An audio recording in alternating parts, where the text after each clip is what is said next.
Rixt is going to hang out in the back, she said. But just say hi first.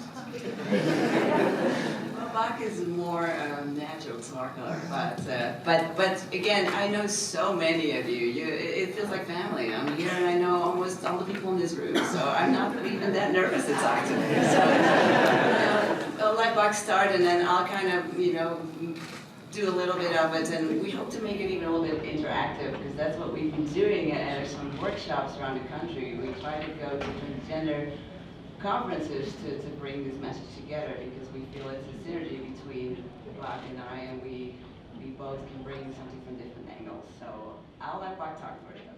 I love you! You are very blessed to have this person. I'm an old grandpa. The kids call me grandpa. All you are kids, by the way, whether you like it or not. I very, very much have to tell you how honored I am to be here. It means a lot to me to come to spaces. And I'm honored that I get asked to come to many spaces now. I didn't get asked to come to many spaces early on in my career, which most of you know started in pornography. Now, many of you out there, maybe none, might have an opinion about pornography, but I will tell you pornography got me to where I am today. And I will never, ever let that go.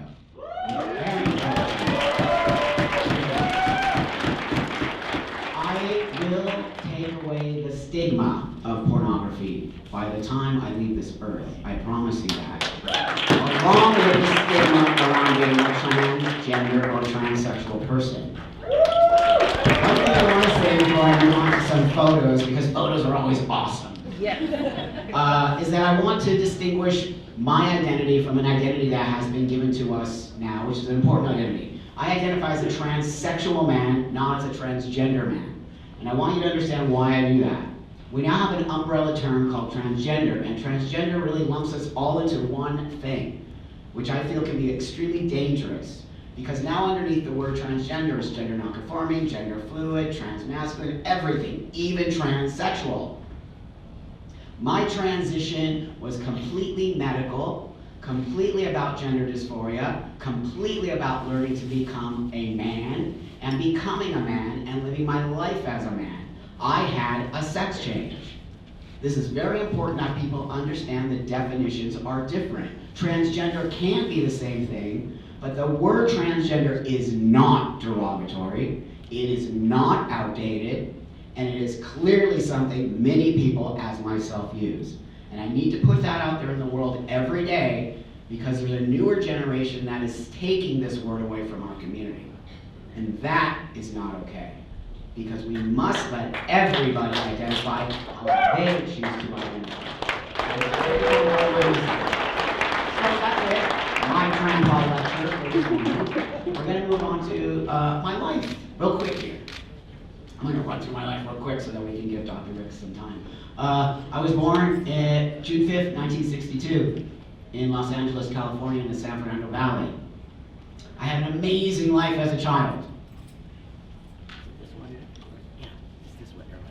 As you see, I'm a happy little girl. Not really. School pictures, ribbons, dresses, you're gonna go to school today. My parents raised me as a boy. They raised me as Buck. But there would be social environments where they couldn't send me to school looking like a little boy because everybody would have lost their stuff. That's your daughter, not your son. That's your daughter, not your son. That's all we heard growing up. So again, I look happy, right? I think I look happy. I think it seems that child seems totally fine. This child, and I know I'm speaking to the choir. I'm speaking to you all because I want you to know your path is not alone. Many of you are much younger than me. What you're going through today, I went through. And it's the reason why I stand here today. I don't want you to see what happened to me, but you need to see it so that you don't have to do it. Why would you have to go through what I went through when we have information today? And I know that you are going through what I went through. That is unacceptable behavior. We have to change what went on with me. 50 years ago. I'm 56 years old. Whoa. 56 is old. Even though I'm not old, it's old. I mean, I never thought I would be here at 56. This little girl should have never made it. I got to be on what we call I was the football team, but I was the water boy. It was the closest I could, which means you give the water to the football players, right, when they're thirsty. That was the closest I could get to playing football. I wanted to be on the sports team. I wanted to do things. It wasn't possible in the 60s. Remember, I grew up in the 60s and the 70s. We were tomboys. I was a tomboy. I wasn't trans. I was a tomboy.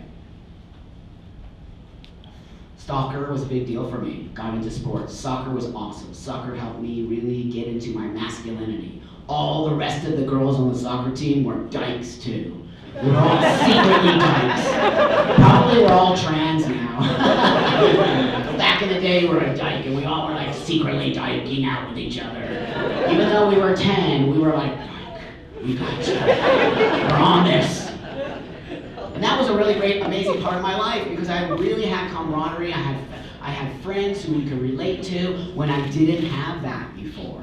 And as we know in a community, how many people who are just like you, it's like you found yourself. And it's why we connect with each other. And why we need to connect with each other even more. And as you can see, that's me there in the middle and with my two friends, but I'm just a little dude. I'm just a little, people used to think I was a little surfer boy. My mom would send me down to the grocery store to go get her Kotex or tampons, seriously. And I'd just be like mortified to buy stuff like that. And soccer team, loved it, amazing, such a beautiful time in my life. I really learned how to become part of a team. And I believe that really transitioned into my adulthood where I am a team player. I'm a big believer in team. Because with team we have power. And with power we have knowledge. And with power we grow. And we push through. That's where I learned that as a child. Was dealing and being around other people who wanted to win. Who wanted to be on the winning team. And that's what I try to create in this community today. Creating a winning team, not a losing team. This is the best picture ever. So as I grew into a young lady, which was very difficult for me, this picture was my prom picture. I did not want to go to the prom. Somebody asked me to go. My parents flipped. They were like, yes, you have to go to the prom because that's going to validate them and me as their daughter. Where I was like, I'm not your daughter, I'm your son. And they kept saying, you're our daughter. And I kept trying to be their son. So I got asked to go to the prom. That was horrifying for me. My mother and my sister went out and bought my dress and my shoes. And I don't know if you can see it, but my toes are hanging over the shoes. Like literally grabbing on. Because as soon as we got into the car, he drove a Camino, right? This is in the late 70s. We got into the Camino and I said to him, dude, light the joint. We got so stoned, and it's not cool kids, we don't drive stoned, but back in the 70s we drove stoned, the 8-track tape player and the Doobie Brothers, and we got to the prom, and we walked around, and I'm like, dude, I don't know anybody, do you? He's like, no. I go, oh, shit, we're in the wrong prom. We really were. Anyway, we tried to find the new prom, we couldn't, we just drank as much alcohol as we could. We went to the beach, we hung out, we smoked pot. It was the best prom ever. My mom was like, how was the prom? I was like, oh, it was amazing. I'm dumping sand out of my prom dress. But that was actually really amazing time, honestly. Even though I was struggling with my gender, I was on the track team. I have pictures next to that. I ended up running track and becoming really, really, really, really, really, really good at it. The loneliness of a long-distance runner is real. And somebody like myself who isn't comfortable in my body, especially back in the day when we didn't have any of what you have today, I was lonely. I couldn't talk about being a lesbian, let alone feeling like a guy. There was no word transsexual or transgender back then, and if it was for male to females, never female to male. So I really had to connect with my lesbianism and my dyke. And so, sports plays into that. We all know it. It's a cliche, but it's real. And so I started to excel in my running. Adidas, Nike, New Balance, they all started coming after me and saying, oh my God, we're gonna train you for the Olympics. And I got on this training Olympic team, and I was like, oh my God, this is amazing. But deep down inside, I wanted to kill myself. I wanted to die because nobody would hear me when I said, I'm a man, I'm not a woman. All they saw was a lesbian. So what happened? I just started to drink and drink and drink until I would actually hide alcohol bottles on my 15-mile runs. I would find places to hide them before I would go run. So at 5 miles, I would drink a pint of whiskey. At 10 miles, I would drink another pint. And that literally kept me going, and I was literally training for the Olympics as an alcoholic, drug addict, self-hating person. I would go home, and I would take razor blades, and I would cut my arms. And I would cut my arms. And it felt so good. It felt like release. Today, I talk about cutting because we don't talk enough about it. And it's prevalent within our community. Because it's a way to release this pain. When you feel physical pain, it releases the emotional pain. We must talk about these self-mutilations that we do to ourselves in order to get attention or to say, I hate myself, I need help. I didn't know how else to ask for help. And my mother was like, why are you having cuts on your face? And I'm like, the cat scratched me. We didn't even have a cat. And that's how crazy I was. So eventually I just ended up like, I don't know what that. I know you see it. That person became depressed, never made the Olympic team, dropped out of high school, just wandered the streets, not knowing what to do, drinking, hanging out with lesbians, feeling like a lesbian, but not really being a lesbian, telling all my lesbian friends, I'm really a dude, and they're like, you're sick, just embrace your femininity. My period would come, right? I know you can all relate to that. You feel like you want to die. The period was so hard for me, it felt like it was actually worse than any woman's period ever. It would take me out, so I couldn't even walk, I couldn't talk, and thinking back, it was mental for sure. It was a mental disconnect from my body. I was super depressed. You can see I'm super depressed. I'm not sober at this time. I'm just I don't even know what I did, to be honest with you. I have no idea what I was doing. Just depressed. I started to feel a little bit more like I needed to figure out what was going on with myself. And I got into Alcoholics Anonymous. Can I see what the next picture is there? I got into Alcoholics Anonymous after this picture.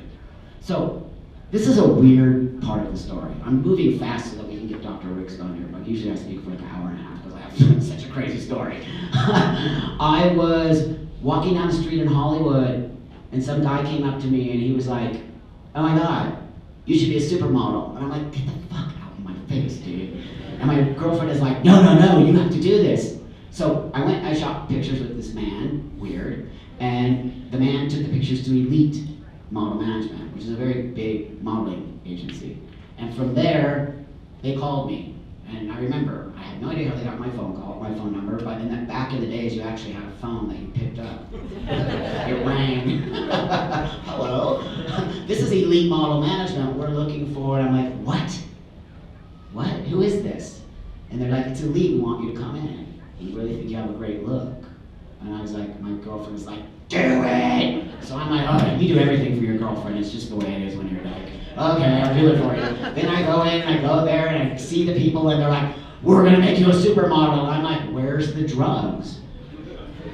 Where's the alcohol? And it's there, it's prevalent, it's everywhere. Next thing you know, I'm on a plane to London. And, yeah, sure. Best picture ever. Better than the prom picture. So I get to London, and they are just working me, making me a model, giving me cocaine, giving me alcohol, giving me all kinds of drugs, pushing me in all these things. this is in the early 80s. A lot of you youngsters out there are too young to probably remember, but that was the early beginning time of the androgyny movement. And so I was really on the forefront, and they were obsessed with making me a supermodel, and I'm just saying, where are the drugs and where are the girls? And so I was like really deep into the drugs and alcohol at that time in London, where I literally just fell out. I missed trains, I missed calls, I missed everything, everything. And they were like so hardcore trying to make me into this model, and I was clearly pushing against it. Until one day I didn't show up. And that was my modeling card that I would take around to the agencies, and people would see you, and then back in the day that's how they booked you on jobs. So I did, you can go more. They're just funny to look at. That's why I put them there. Now I'm happy I did it, right? Back in the day I was like, oh my God, I'm never showing these, I'm burning them. Somehow I put them to the side in some conscious way. I said, no, those are gonna be important later on. And so it's very fascinating for even myself to see, that's not me, I don't feel like that. I feel like it's actually such a disconnect from who I am. And then they sent me home. They sent me home and said, this isn't for you. And I was like, I could have told you that. So I get home. At that point, my alcoholism and my drug addiction was so bad that nobody wanted to deal with me. Nobody wanted to be my friend. My parents didn't want to talk to me. I was a mess. So I became homeless. I couch surfed and couch surfed. You know, it's hard to couch surf. People get sick of you and they don't want you in your house anymore. And I completely understand it. I ended up on the streets of West Hollywood, California. A drug addict, an ex-model, flunked out of high school, crackhead, not knowing what to do with myself, just wandering. And back in the day, I was an extremely shy person. What you see today, my confidence, my ability to stand here and look at every single one of you in the eyes, my ability not to feel nervous confronting or talking or speaking to people, is a 100% result of my transition. Because prior to that, I always wore a baseball cap, always. My baseball cap went over my eyes. I wore baggy clothes so I looked like a boy. So this is how I looked. Picture that. Picture that. I looked like a 16-year-old little boy. Living on the streets, walking up and down, drunk, crack. Men started driving next to me in cars. West Hollywood, California, if you're not familiar with, is a very gay city. And so there's a lot of things that happen there, good and bad. And men would pull up alongside of me, and they would say, hey kid, hey boy, you want to ride? And I was just thinking, what? I don't want to ride, dude, what? And then next thing I realized, it just clicked in my brain. Oh. And I got in the car. And I got in the car, and the man would say, how much, or what do you do, or what's this? And next thing you know, for 20 bucks, because that's how much rock cocaine costs, 20 bucks, that number came to my head, and I said, sure. And I started doing the deeds in the car, which are either masturbation or fellatio, things like that. Really quick, 5 minutes, and I would make 20 bucks. And I was like, wow, this is an amazing job. I can make 20 bucks in like 5 minutes. And then I would buy rock cocaine, and then I was doing it over and over for a month. Go live in the park, under the bench. I remember I had maybe a bag of some stuff. I don't even remember half of it. One night, a man pulled up. He was a young man. He was a beautiful man. He had a French accent. And I was like, ooh, that's so cool. He said, come on, let's go party at my house. I got lots of cocaine, I got lots of drugs, let's do this. I'm like, okay, dude, I got tired of being on the street. I'll eat some food. Went to his house, get to the front door. He gets very close to the back of me, takes his hand, pushes me through the front door. I peed myself, and I knew I was gonna die. And he said to me, I know you are a woman. And basically, I'm gonna rape you. And then I said, and then he's gonna cut me up in little pieces, and then I'm never gonna be seen of him again. I knew it. It was a serial killer. And I got in there, and back in the day, we didn't have binders. We had duct tape. I'm so old school. Duct tape. I would duct tape my breasts down. I would ace bandage my breasts down. I would put 3 t-shirts over top of that. Did you see how small my breasts were? But in my mind, as we all know, my breasts were this big. So I tore everything off of my chest and I let that man see my breasts. And we did the deed, and after that he was like, all back to normal again. And I was like, it's my chance. And I escaped, and I told him to take me back to the donut shop where he picked me up, and he did. And I knew, universe told me, no more chances, my friend. This is it. I called one friend. One friend was an ex-girlfriend who had disowned me. And she said to me, I will never, ever speak to you again if you do not get sober. I will pick you up and take you. And she did. And I get sober ever since. Because that scared the crap out of me. Sometimes we need that. We need that extra scared place. And from that moment, remember, when I transitioned, there was no internet. Can you imagine? Picture that. No cell phones. No lists of doctors. Where do you go? No psychiatrist, no therapist, no Dr. Rixt, nothing. I had a therapist finally through my sobriety. And I started to see her. And again, I was still wearing my baseball cap, and I was still not looking at you in your eyes. And I was still wandering, but sober. But I knew in my heart, I was a man, and I couldn't be this woman anymore. It was tearing me apart. In sobriety, it was even worse because you have to be present in sobriety. It's the hardest part of sobriety because you don't get to take that drink and go back to that space where you don't have to think. Now you gotta think. And I'm like, I'm a man. I'm so tired of everybody telling me I'm not a man. I'm a man. I went to a therapist. She said to me, I have no clue about any of this. And then one day I took my baseball hat. I would sit in her office every day for a month and never say a word, once a week for 45 minutes. And she'd be like, okay, well, time's up. We wouldn't say a word. The 5th time I went, I said, do it, do it, do it, do it, do it, do it, do it. Took my hat off. And my hat never comes off. I looked at her and I said, Casey, I feel like a man. And everybody keeps telling me no. And there was silence. And she said to me, I know, Buck. I've always known. And I know. It makes me emotional 22 years later because that woman was instrumental in saving my life. And why, I will tell you to this day, mental health care should be the #1 thing as transgender community that we push. It is a real thing. Your transition is mental as well as physical. If that woman did not say, I believe you, where would I be today? Not here. I would have killed myself. And because of that, she helped me find a hormone doctor. And with that hormone doctor, who actually back in the day, they don't make you do this anymore, had to write a letter from my therapist that said, yes, Buck is a man. Yes, I believe he's a man. Yes, he should start taking testosterone. That's what I needed in order to take testosterone. And I get to the office and Dr. Love, his name was, and he was 80 years old. And I was like, oh shit. Not to say 80's bad, but you know what I'm talking about. You walk into the doctor and he's on a cane and he's bent over and he's like, Sonny, call me Sonny. Sonny, I've never worked with a female to male. I've only worked with male to female. And I've been doing this for over 40 years. Okay, but what about me? And he's like, we're going to definitely do this, my friend, if you are willing to be my guinea pig. Real words. Then you gotta think.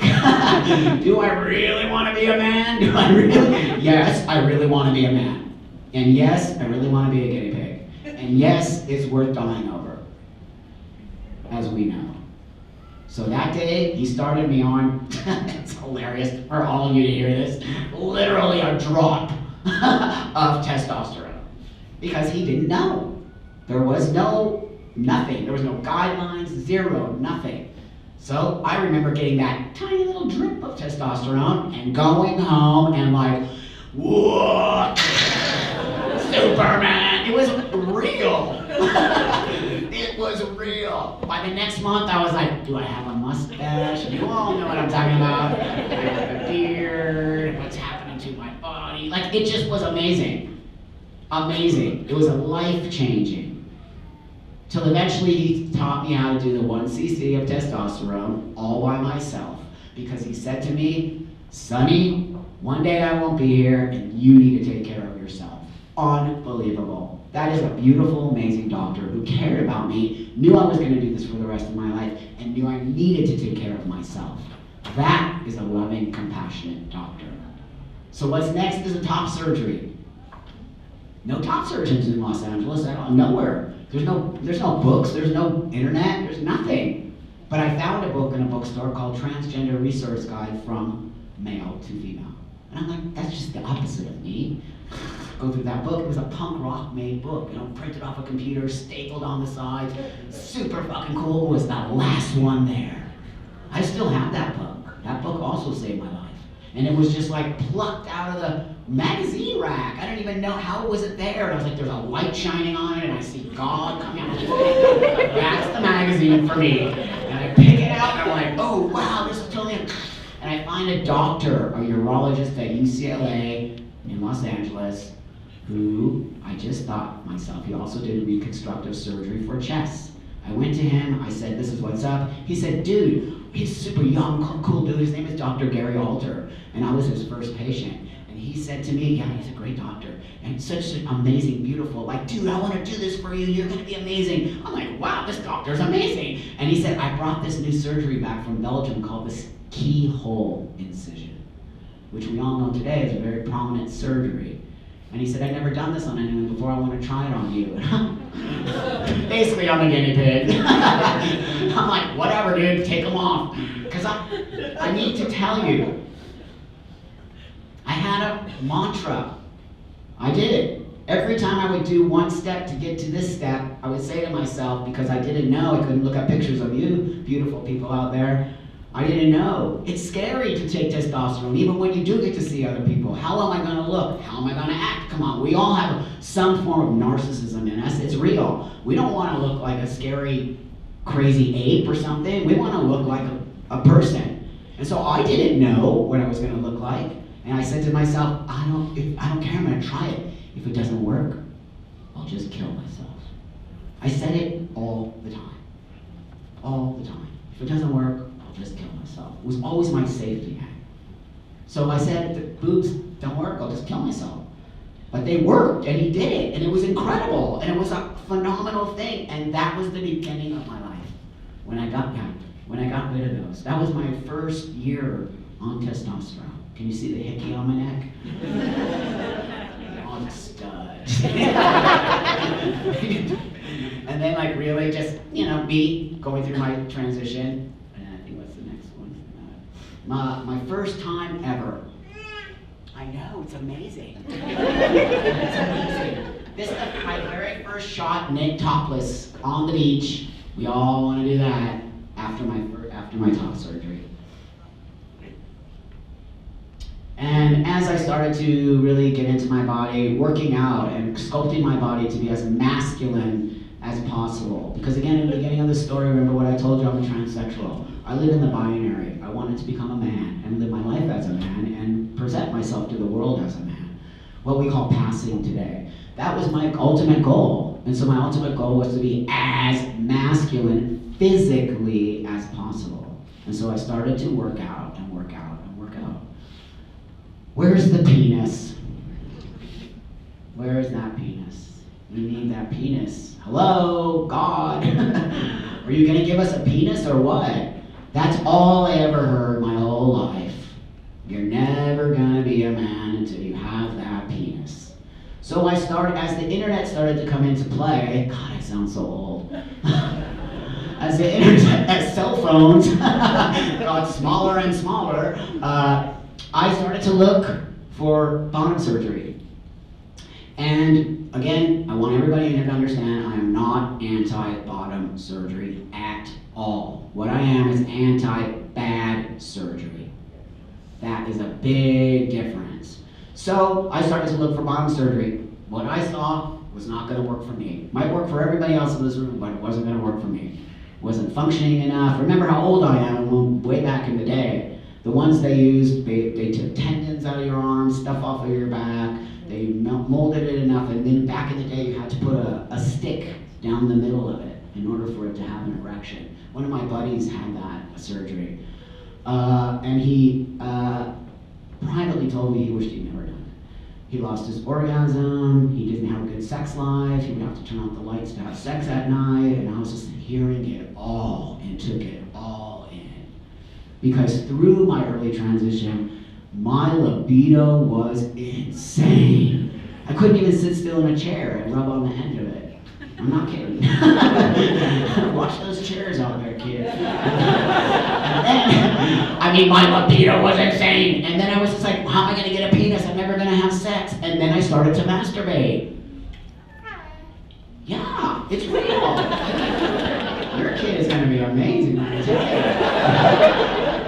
you. It's a big part of connecting to your body. I will tell you, I live it, I talk it, I create it, I talk to kids all the time about it. You can get bottom surgery, do it. Today it's a much better process.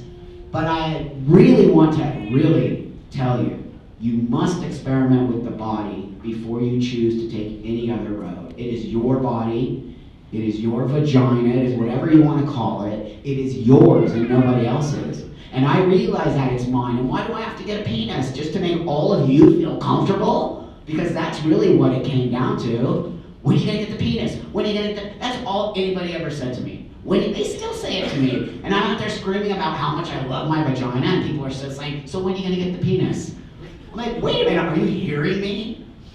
So with that, and through really coming into understanding my body and feeling so amazing as a man with a vagina, what's the next step? Pornography, come on kids. Just kidding. I started in pornography because there was nobody else, and I was in the business, behind the scenes, but then I didn't see any trans men. 18 years ago, I started the genre of FTM porn. I know. It's unbelievable. To this day, it is still a very tiny genre. It makes me sad, but it's just not for everybody, and I understand that. But what I did, you can go to the next picture, they're tired of looking at my body. I created a movie called Buckback Mountain. Because as we all know, parodies in porn are that. And do I have the best porn name or what? It rhymes with? So I created Buckback Mountain, which became actually like this huge film in the gay men's world, because it's a gay film. I shot only with gay men. It was really Brokeback Mountain, but in pornography terms, and a man had a vagina in it. Big deal. But it became a big deal, and it really went everywhere and won a ton of awards, because I really created something that nobody else had ever seen before in pornography, which is quite shocking if you think about it. Think about it. Google anything that's in your fantasy, and I'll bet you it comes up. Back in the day, the man with the pussy never came up. I know, it's kind of shocking. So from the porn stuff, I started to get asked to come to doing all these functions and do all these things and make crazy pictures and do things like that. And you keep going, and I started to do modeling stuff for people, and then, unbelievably so, good luck getting out of porn. This is what I always tell the youngsters: I want to be a porn star. I want to be a porn star. It's not that big of a deal. Porn has blocked me from doing many mainstream things. Talking in many universities, talking at many groups, because the first thing you do that happens when you Google Buck Angel is what? Man with a pussy, porn, vagina, blah. And people freak out in the United States. If you notice, I spend most of my time in Europe, because Europe is like, who cares? That's awesome, you're amazing. They're so far advanced sexually from us that they get what I'm saying. It has been, and why I tell you again how honored I am here to be here today. Because it has not been an easy journey for me to speak in the United States. I do it a lot more now, but because of being so very much in your face about my body and about who I am and about my vagina as a man, people just seem to be very offended by it on some level, which is so strange to me. So I started to get asked to speak at all these huge TED Talk things, Idea City. This is Idea City in Toronto, Canada, about 10 years ago. And I had never been publicly speaking before, and they asked me to come. It's the first TED Talk. This is the original TED Talks, and TED Talks came off of this. And so I went on that stage, the first time I ever spoke, 600 people who each paid $5,000 to go to this event, and I was crapping my pants. So nervous, so freaked out, never done public speaking. What am I gonna do? They put this timer for 15 minutes there, and you're not allowed to write a script. There's none of this. It's all from here. What? You might as well ask me to go like do a lobotomy on somebody. I have no idea what I'm doing right now. I did it. I went out on stage, and I just basically vomited my story. And at the end of my story, I got a standing ovation. And people were crying. And people were sucked into my story. And the man who created that event said to me, Buck, you're not a porn star. Buck, you're not just a transsexual man. You are a gifted storyteller. And I thought, what? Are you insane? I'm like the shyest, craziest dude in the world. No, you must pursue. And that's how I sort of, you can go to the next one. I started to pursue that and get asked to go over the world. And then a famous sculptor named Mark Quinn called me on the phone and he said, Buck, I want to sculpt you. A full sculpture of you. I'm like, what? This is totally weird. Okay, and he flies me to London. I find out he's a huge famous artist. We spent a week together. We're now best friends, and he sculpted this full nude, life-size sculpture of me that traveled the whole world for a while. And I have to tell you, this put me in the art world. And if you understand the art world, it's a whole other level of money, of intelligence, of snobbiness, of attitude, but of love on some level. And so now I get to educate through art. This sculpture now was bought by the Adelaide Museum of Art in Australia for $1 million and sits as a permanent piece. I didn't get any of the $1 million, or you guys would be getting some of it. I just gave that, that's kind of cool. And then they did one with me and a transgender woman, and her name is Alana Starr. And so this travels the world as well. And it was in Turkey not too long ago. And I posted it on my Instagram, you can see it. It's in the Turkey Museum, and there's a little girl. She must be 10 years old, and she's standing next to me, and she's holding my hand. And it's so incredibly beautiful to see that, because she gets to see these bodies. And she might not think they're real, but on some level eventually she will learn. Bodies are not what you think they are.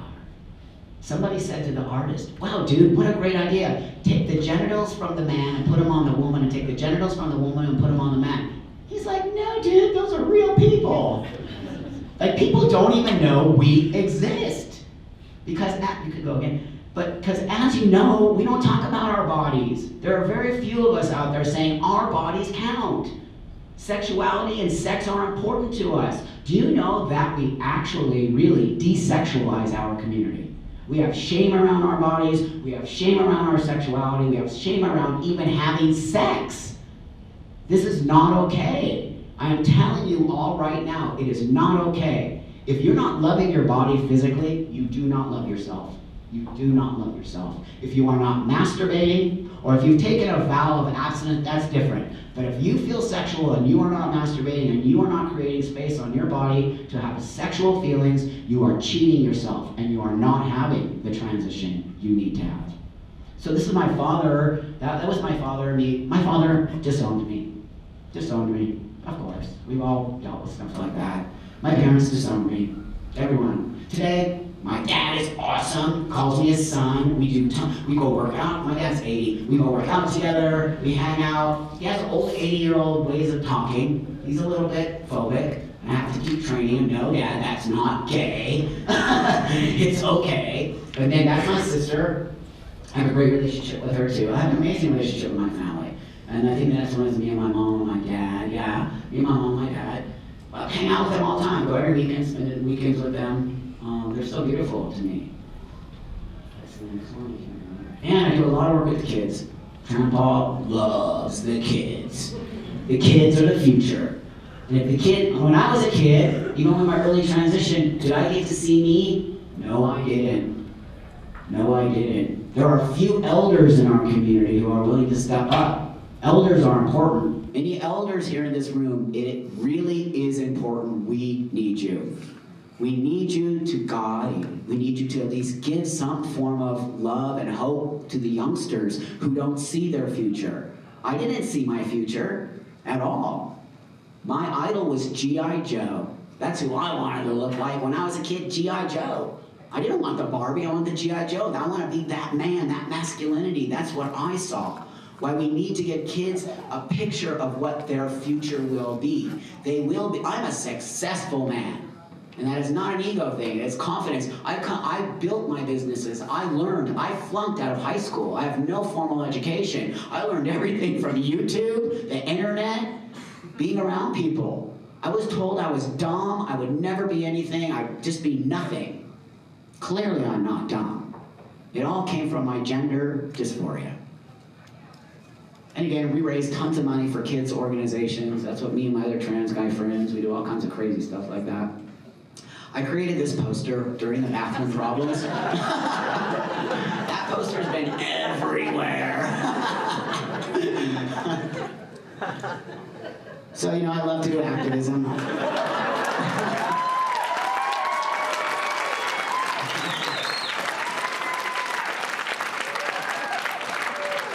one gets the most. That one gets the most. So I had a bunch of transgender men write to me, "You're toxic. That's so toxic masculinity." I go, really? What's so toxic masculinity about that? It's my pussy. It's me telling a man to grab my pussy, I will knock you out. That is not toxic masculinity. It is me saying, it's mine, and I dare you to grab it. We need to understand the difference between toxic and really going at people with hardcore activism. I'm that kind of activist. If people know me, I'm in your face activist. I'm not kidding around. This country is about to go down. Seriously. And our community better stop infighting. Better stop feeling you're better than you, that my transition is better than yours, that if you don't get a penis, you're not trans, that you can't be trans if you're this, that we are questioning each other. Why are we questioning each other? You all know what I'm saying. We must come back to love, and we must come back to compassion, and we must come back to actually respecting each and every one of our choices. If you don't want to get your boobs cut off, don't do it. If you don't want to take testosterone, don't do it. You're still trans if you say you're trans. This is a ridiculous behavior that we have in this community. Or this person did this, and gossiping about other people. Where are we? Do you know we are in so much trouble right now? And I mean that. We are in so much trouble that if we don't come together, we're going to lose everything I fought for, the elders before me fought for, and that you are today fighting for. Then I created the Buck Off. As you know, I love masturbation. Masturbation changed my life. It is the reason why I chose to keep my vagina and not have a penis. Penises are overrated, no offense. I work with penises a lot. Sometimes they don't get there where they're supposed to be. And I'm like, geez, really? I mean, vagina's ready, dude. What's up? So I created toys, cassettes, Buck Off, all of these things to really create a space for you to masturbate and feel comfortable. Come out to my booth out here a little while later, I'll explain it much more in depth. Then I created FDM Health, and that is to help all my trans guys understand vaginal health care. Vaginal health care.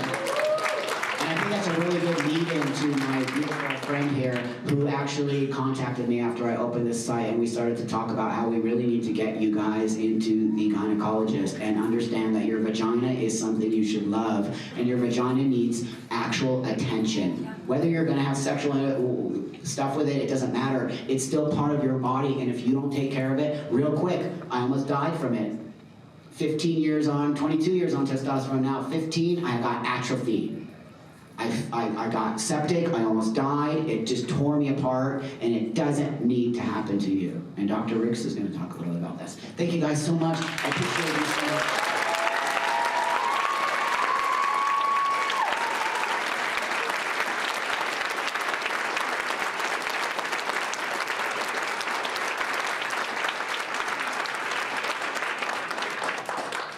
So I contacted Bach because we met on Facebook sites for parents of transgender children, and there was talk about physicians, and it was pretty negative, I had to say. So I was like, oh, wait a minute, here's a gynecologist that does see trans men and recognize some of the issues y'all have going on.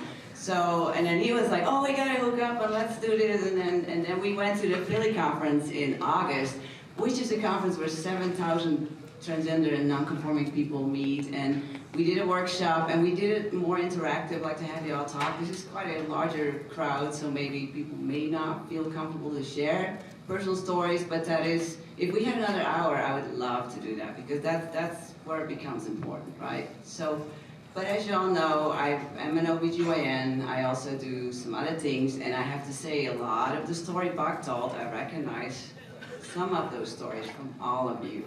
And the mental health care, I'm telling you, I do 70% mental health care in my office. So yeah, I prescribe hormones and I do hysterectomies and we do pre and post care after vaginoplasty. But the mental health is probably the most important thing that I deal with at my clinic, because it's about suicidality, it's about anxiety, it's about depression. The amount of calls I've already had if I prescribe pot is incredible, just because of the preposition that was approved this week. And yeah, maybe one day I will, because it's important. Woo!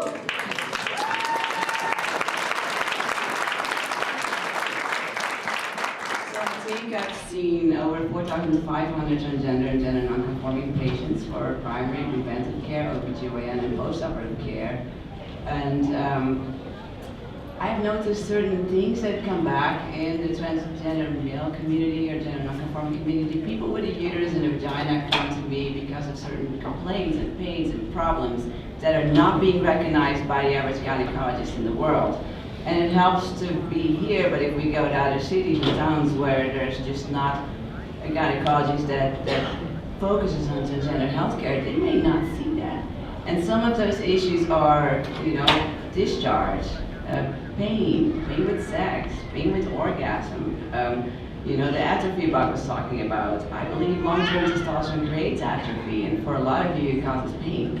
And I think a lot of gynecologists don't take that problem serious, and it's not all of you, and it's not that we say, well, every trans man should have a hysterectomy. No, I deliver babies for some of you that decide you want to go off testosterone, you want to try to get pregnant, you want to come to the office, have a baby, chest feed, and then go back on testosterone, and that should be absolutely okay.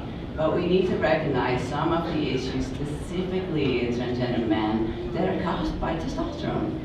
And it is that you get the vagina of a 65-year-old in a way. And that is something that gynecologists need to start understanding. And I'm doing some talks regarding this at some conferences, and I found a physician in Europe that wants to start writing a book about trans gynecology, which is the first one of its kind that I want to help with, because I have so many cases of any of you that come to me with, hey, I'm having pain, hey, I'm having discharge, hey, this is not normal, hey, I don't have a vagina. One day I woke up, my vagina was gone. What happened? Well, it glued together. It's a condition called lichen planus that happens in older women, but not in a 22-year-old trans man.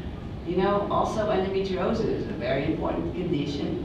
We don't know what testosterone does to that condition. Does it make it worse? Does it make it better? There is so much, as Bach was saying, I'm a guinea pig. I'm like, some of you are my guinea pig, because there are no gynecological standards for this gynecological care for some of you. So therefore it's important that we go out to places, we search you to ask for the kind of care you need, and for us to be more informed and to go to conferences and talk to other doctors and make people aware, like, hey, this is happening, this is truly happening, so we need to take care of that. What the treatments are, well, sometimes we have to experiment. I mean, right now I make a suppository with estrogen, with an antibiotic, with a steroid cream for those of you with pain and yucky discharge. And does it work? I don't know. But again, we need to kind of figure out what helps and how we can all help you. But you gotta come with those complaints and see it. So I encourage you all to come talk about gynecological care, because you have a cervix, you need a pap smear every 2 to 3 years, because HPV is a virus that can give you cervical cancer, rectal cancer, oral cancer, throat cancer. There's a vaccination available for this that is now approved up to 45 years old, and it's a series of 3 shots for all of you, female to male, male to female, from the age of 11, and non-binary people, anybody, right? So it's for all of you. The other things that could prevent STDs are hepatitis A and B vaccinations, and PrEP, right? PrEP HIV prophylaxis. It is readily available by so many more physicians than about 8 years ago, when there was a huge stigma and there were maybe 1 or 2 family doctors prescribing it. The University of Utah has a free PrEP clinic at the Redwoods Road Clinic. So if you have no insurance, you don't have money, you can get your PrEP there. And please, if you have sex with other people who have sex with other people, get it, because it may prevent you from getting HIV. And we are seeing one out of 10 new diagnosed HIV cases in the United States are transgender men. So I want to make sure you all know that you're at risk, and you can have sex without a condom, but you can get HIV, and that's a serious disease still. You know, there's a show on TV called Post. You guys will watch it. It's a really sweet show, but it's about the HIV crisis in the 1980s.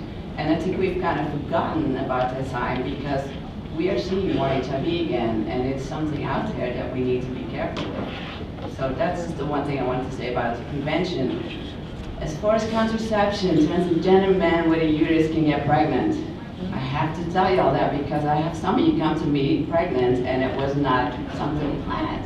It can happen. You have sex with somebody with a penis and sperm, even if it's a trans woman on hormones, you can get pregnant. So come talk to your doctor about birth control, because there are many options available, including progesterone options, including vaginal rings, including implants in your uterus and your arm. There are many things that are safe that have been done for transgender people that do not interfere with your hormones and do not make you crazy, especially if you're on testosterone. So those are important things to also consider. And then for those who question fertility, I think fertility is huge. You all have the right to have a biological child if you want to. So when you come in for hormone therapy, ask about semen preservation, ask about egg preservation. Now, for those of you starting a transition when you've gone to puberty, your eggs will always be okay. You can leave those ovaries, you can leave your eggs in them, and you can have them stimulated, removed, and put into a partner or a surrogate or somebody else that can carry a baby for you if you do not want to carry a baby. So it's important to know that, because there's a difference between a hysterectomy and leaving ovaries. Those are separate organs that don't go together. So that's important to know. Also, for transgender women, the time to get a semen analysis done and store it and freeze it before you go on hormones is always the best time. So people who come to me, 14 and up, again, like Bach is saying, masturbation, learning to know your body, getting comfortable with your body, as dysphoric as you may be, but know how it functions. You need to masturbate to give us a semen sample to be able to be frozen, but it's important. So I do talk to parents and 14-year-olds about masturbation. When you come to my clinic for hormones or cross hormones or puberty blockers, it's important that we talk to you about fertility. So yeah, masturbation and sexuality plays an important role in that. And I encourage all of you, if you haven't already, you can talk to me about sex pretty easy. But bring it up. We can talk about it. If you're curious about something, or you're curious about what functions or what does not, yeah, talk to me. I prescribe Viagra for trans women with a penis on so many occasions, for those that want to.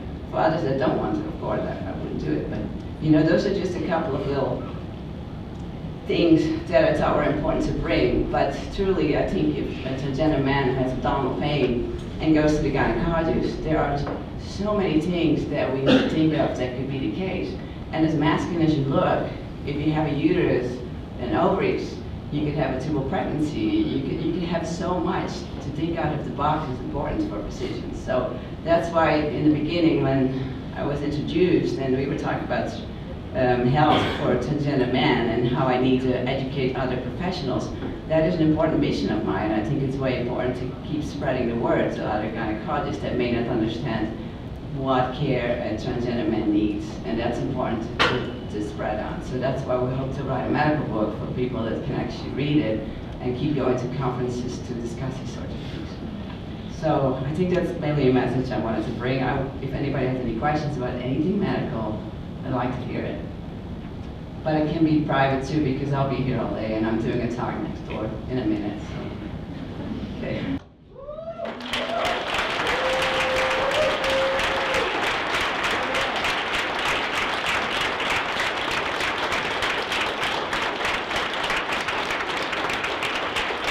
Thank you all so much for participating in the community and really being a part of the community, because you have an amazing turnout today. I heard it's grown tremendously, and that's because you care.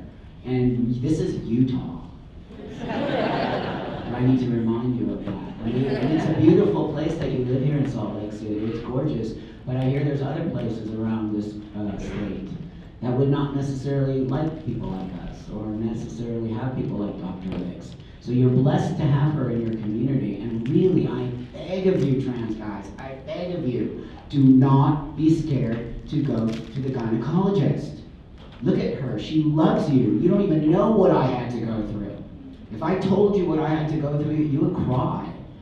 Today, you don't have to go through that. I had to wait in waiting rooms for hours until nobody was left, and then the gynecologist comes out and goes, actually, I don't feel comfortable working on you. Could you imagine if you did that?